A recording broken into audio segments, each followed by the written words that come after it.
Thank you, Mr Deputy Speaker. The apple, pear and cherry growers in my community of Mayo have done it very tough in the last couple of seasons. Spring hailstorms have caused immense destruction through the growing regions in the Adelaide Hills, and there is fear that climate change is making volatile the new normal.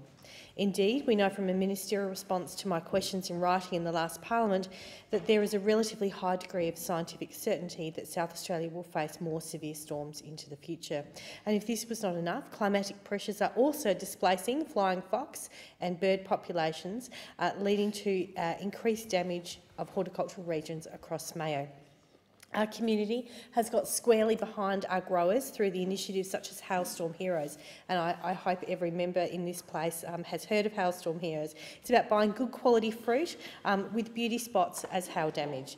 However, after multiple seasons of devastation, many growers do not possess the funds necessary to make the capital investment into the netting to protect their crops as a future insurance.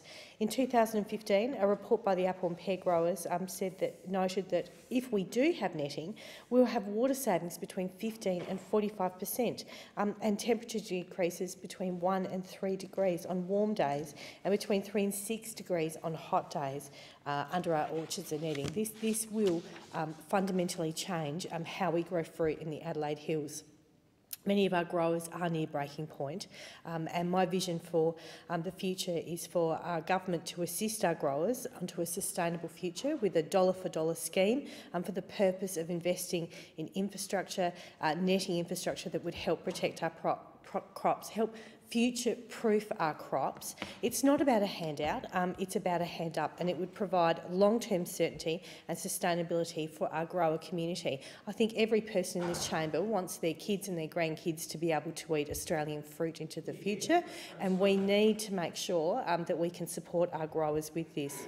I've had successful meetings with many ministers talking about this issue, and I look forward to working with government into the future on this matter. This is so essential for my community of Mayo, and will mean that we'll have less waste, we'll be using less water, and we'll be future-proofing our crops for future generations, and making sure that the next generation actually wants to work on the land, and that's what we also need to make sure.